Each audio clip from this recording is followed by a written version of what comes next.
Super बिगेटे इसी नाम की एक कार्टून सीरीज वेनेजुएला में 2021 में आई थी। सीरीज में एक सुपर हीरो था, बड़ी बड़ी मूंछों वाला, लाल सूट पहने, एक हाथ लोहे जैसा मजबूत, एकदम सुपरमैन जैसा। इस कार्टून में ये हीरो डोनाल्ड ट्रंप से लड़ता है और वेनेजुएला को बचाता है। हीरो का साथ देती है एक महिला सुपर सिलिता। सिलिता हीरो को सलाह देती है कि उसे दुश्मनों को कैसे हराना है। अब तक आप समझ ही गए होंगे कि हीरो और हीरोइन कौन है। हीरो और हीरोइन आने वाले कुछ दिनों में अमेरिका की कोर्ट के चक्कर काटने वाले हैं। वेनेजुएला के राष्ट्रपति निकोलस मदुरो और उनकी पत्नी सीलिया फ्लोरेस। जिस तरह कार्टून में सीलिया को दिखाया गया है, हकीकत उससे कुछ ज्यादा अलग नहीं है। सीलिया फ्लोरेस वेनेजुएला की वो महिला है जो सत्ता के सबसे गहरे राज रखती है और जिनके बिना मदुरो और वेनेजुएला की अदालतें तक कोई फैसला नहीं ले पाती, जिन्होंने खुद 40 की उम्र में वोट डालना शुरू किया, लेकिन पर्दे के पीछे मदुरो को सत्ता की चाबियां भी थमाई। लोग उन्हें लेडी मैकबेथ कहते हैं, चालाक, एम्बिशियस और बिना किसी हिचकिचाहट के सत्ता के लिए कुछ भी करने वाली। पर अब यही महिला मदुरो के साथ अमेरिका में ड्रग तस्करी के आरोपों का सामना कर रही है। आज की इस वीडियो में सीलिया फ्लोरेस की ही पूरी कहानी जानेंगे। हाय, मैं रिया हूं और आप खबर गांव देख रहे हैं। सीलिया की कहानी शुरू होती है वेनेजुएला के टिनाक्वियो नाम की एक छोटी सी जगह से। वही 1953 में पैदा हुई। घर झोपड़ी जैसा था, मिट्टी का फर्श, 6 भाई बहन और उनमें सीलिया सबसे छोटी।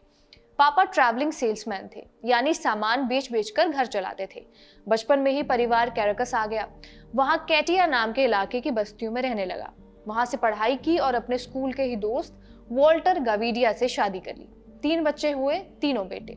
इसके बाद वेनेजुएला की ही यूनिवर्सिटी सांता मेरिया से लॉ की डिग्री ली, यानी वकील बन गई।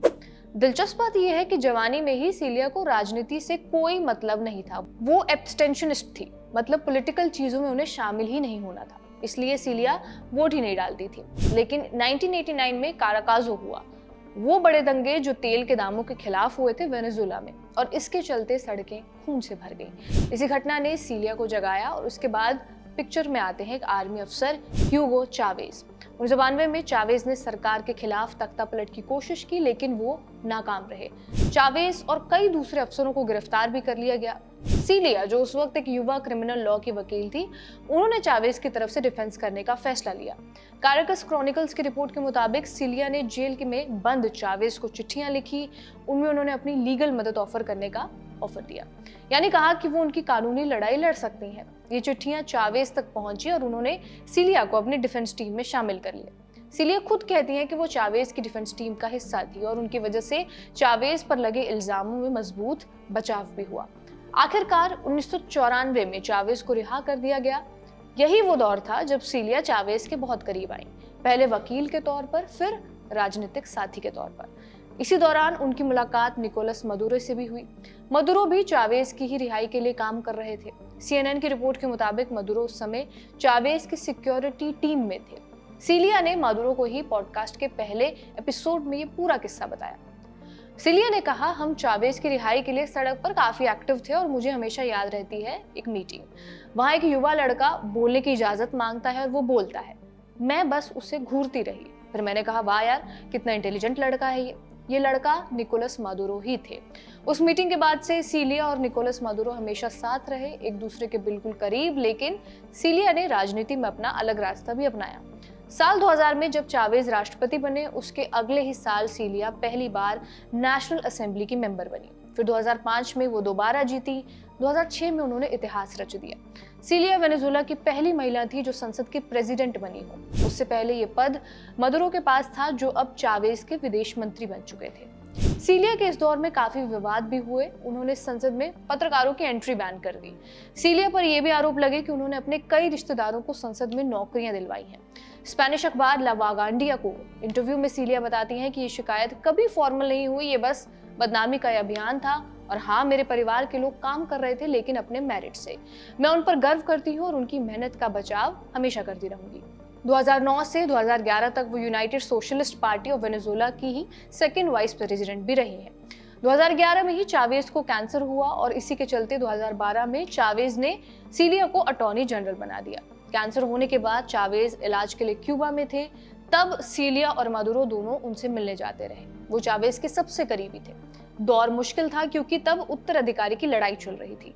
सीलिया का ट्विटर प्रोफाइल 2015 में बनाया गया था। तब उसमें लिखा था डॉटर ऑफ चावेज, यानी चावेज की बेटी, क्योंकि वो खुद को चावेज के विचारधारा की बेटी मानती थी। लेकिन कुछ साल बाद उन्होंने इसे बदलकर चावेस्टा कर दिया, माने चावेज की क्रांति की समर्थक।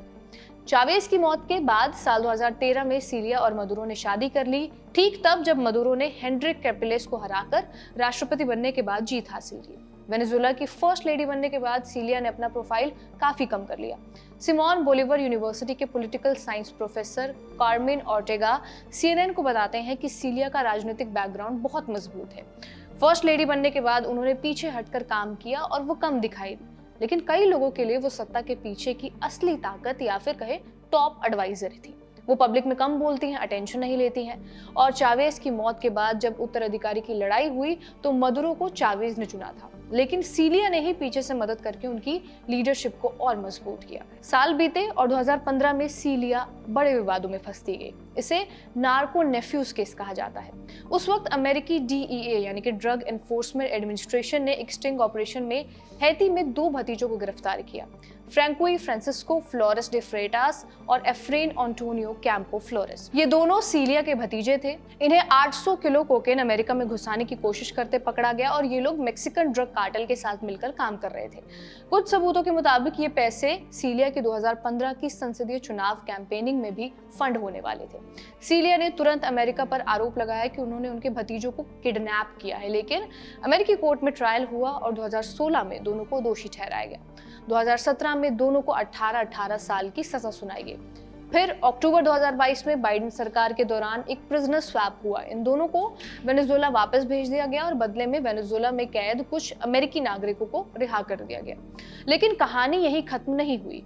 पिछले महीने माने दिसंबर 2025 में ट्रंप सरकार ने फिर से इन 2 भतीजों पर नए सैंक्शंस लगाए। साथ ही एक तीसरा भतीजा भी निकल कर आया है, कार्लोस एरिक मालपिका, वो भी पिक्चर में आए।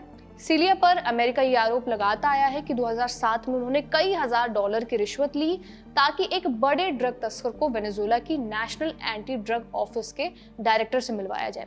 इस मीटिंग के बाद तस्कर ने एंटी ड्रग ऑफिस को महीने की रिश्वत दी।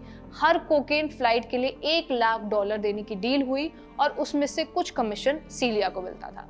ये केस आज भी अमेरिकी कोर्ट में चल रहा है और सीलिया इन आरोपों को अब तक खारिज करती आई है। इंटरव्यू देने से कतराती हैं। उनका चेहरा हमेशा पोकर फेस रहता है, यानी कि कोई इमोशन नहीं। रॉयटर्स की साल 2013 की रिपोर्ट के मुताबिक पहले वो कैथोलिक थी, लेकिन अब वो सत्य साईं बाबा की बड़ी भक्त है।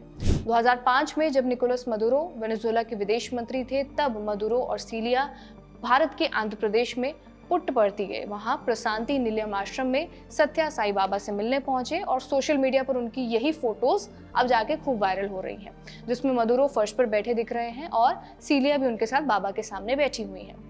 वापस से विवादों पर आए तो सीलिया के बेटे वॉल्टर जैकब फ्लोरेस पर भी सवाल उठते आए हैं। वो लग्जरी ट्रैवल करते हैं, कोई इनकम का सोर्स नहीं है, प्राइवेट फ्लाइट्स में घूमते हैं, महंगे टूर्स पे जाते हैं। उनके बेटे पर भी ड्रग ट्रैफिकिंग लगाने के आरोप लगते आए हैं और दोनों ने इन आरोपों को हमेशा नकारा। मदुरो अपनी पत्नी का बचाव करते हैं। मदुरो के मुताबिक ये सब कुछ पॉलिटिकली मोटिवेटेड है। सीलिया मदुरो के पॉलिटिकल दुश्मनों को ठिकाने लगाने के लिए भी जानी जाती हैं। जो भी उनके खिलाफ गया या फिर जिसका भी मदुरो से झगड़ा हुआ, उसे सरकार से बाहर का रास्ता दिखा दिया गया। सबसे बड़ा उदाहरण है लुइसा ऑर्टेगा डियाज। 2014 में अटॉर्नी जनरल बनी, लेकिन सीलिया चाहती थी कि उनका अपना कैंडिडेट जनरल बने। सीलिया के लिए ये बड़ा अपमान था। चावेज अपने बाद एक आइडियोलॉजी छोड़ गई, चाविस्मो, लेफ्टिस्ट और सोशलिस्ट विचारों से बनी हुई। उनके जाने के बाद इसे मदुरो ने जारी रखा, लेकिन सीलिया की दुश्मनी के बाद ऑर्टेगा इस विचारधारा से दूर होती चलेगी और आखिरी में बाहर ही हो गई। सीलिया यूं तो माधुरी की संगिनी है, लेकिन उन्हें खुद को फर्स्ट लेडी कहना पसंद नहीं है, क्योंकि सीलिया के मुताबिक ये सब अमीरों का कॉन्सेप्ट है जो कि क्रांति में नहीं चलता है। जनता के लिए माँ जैसी पर्सनैलिटी बनाती है, पति के लिए इमेज साफ करने का जरिया।